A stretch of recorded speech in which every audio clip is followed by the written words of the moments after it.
Subscribe now and press the रात के 2 बजे बज रहे थे, फोन की रिंग बजती है।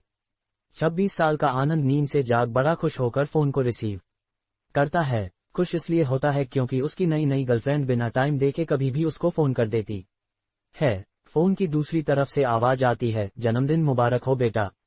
आज मेरा बेटा पूरे 26 साल का हो गया है। मैं बहुत खुश हूँ। माँ की आवाज सुनते ही आनंद के चेहरे के एक्सप्रेशन बदल जाते हैं। वो गुस्से में बोलता है, माँ तुझे समझ नहीं आता क्या? इतनी सी बात के लिए मेरी नींद खराब कर दी। ये बात तो तू मुझे सुबह भी बोल सकती थी। इतना कहकर वह फोन काट देता। थोड़ी देर बाद फिर से फोन की रिंग बजती है। आनंद फिर से फोन उठाता है और इस बार फोन पर पापा होते हैं।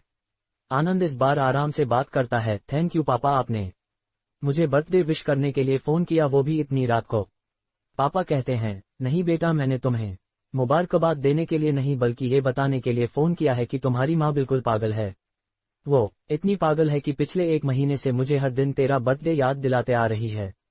वो इतनी पागल है कि तू हमसे सैकड़ों किलोमीटर दूर है, फिर भी उसने यहाँ पर खुद अपने हाथों से तेरे लिए केक बनाया है। ऊपर से ये जिद कर बैठी है कि जब तक तुझे विश नहीं कर देती तब तक न खुद खाना खाएगी न मुझे खाने देगी। आनंद सब ध्यान से सुन रहा था और उसे ये महसूस भी हो रहा था कि उसने अपनी माँ को फॉर ग्रांटेड ले लिया था। वो बोला, नहीं पापा, माँ बिल्कुल पागल नहीं है।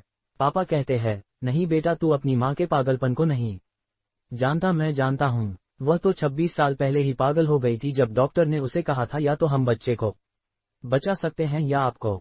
उसने बिना 1 सेकंड भी सोचे बच्चे को बचाने का फैसला ले लिया और मुझे भी कसम देखकर उस फॉर्म पर साइन करने के लिए मना लिया था जिस पर लिखा था उसकी जिंदगी इस ऑपरेशन से खतरे में और अगर उसे कुछ होता है तो उसके जिम्मेदार डॉक्टर नहीं होंगे। अब तू ही बता, बिना तुझे देखे जो औरत तेरे लिए मरने को तैयार हो जाए उसे हम पागल नहीं कहेंगे तो क्या कहेंगे? इतना कहकर पापा ने भी फोन रख दिया। आनंद ने भी अब यह महसूस किया था कि वह जो कर रहा था वो भूल नहीं, गुनाह था। हाँ, एक बार किसी इंसान को दुख दो तो कोई बात नहीं, लेकिन भगवान को दुख देना गुनाह ही होता है। और माँ भगवान से कम नहीं होती। पश्चाताप के आंसू उसकी आंखों से बह निकले। सवेरा होते ही आनंद अपने घर की ओर रवाना हो गया अपने माँ बाप से माफी मांगने के लिए। घर पहुंचते ही उसने पहले माँ से माफी मांगी जिसने उसे गले से लगा लिया। फिर वह अपने पापा से माफी मांगने लगा।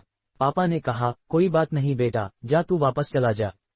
तेरी माँ हमेशा कहती थी कि तू उसे बुढ़ापे में संभालेगा, लेकिन मैं उसे समझा दूंगा जैसे आज तक मैं उसे संभालते आया हूँ। वैसे ही आगे भी मैं उसका ख्याल रखूंगा। उसे भी यह समझ लेना चाहिए जो बेटा उसके एक फोन करने से परेशान हो जाए वह उसे उम्र भर क्या संभालेगा। बाप की ऐसी कड़वी बातें सुन आनंद की आंखें बहने लगी। वो सर झुकाए अपने बाप के सामने चुपचाप खड़ा रहा। अपने बेटे को परेशान देख माँ आगे आती है और पापा को कहती है, जाने दीजिए, माफ कर दीजिए, हमारा ही बेटा है। माँ की ममता का मोल ना कोई लगा पाया था ना कोई लगा पाएगा। 9 महीने प्रसव की पीड़ा सहन करके हमें नई जिंदगी, नई दुनिया में लाने वाले माँ ही हमारी हर गलती को माफ कर सकती है।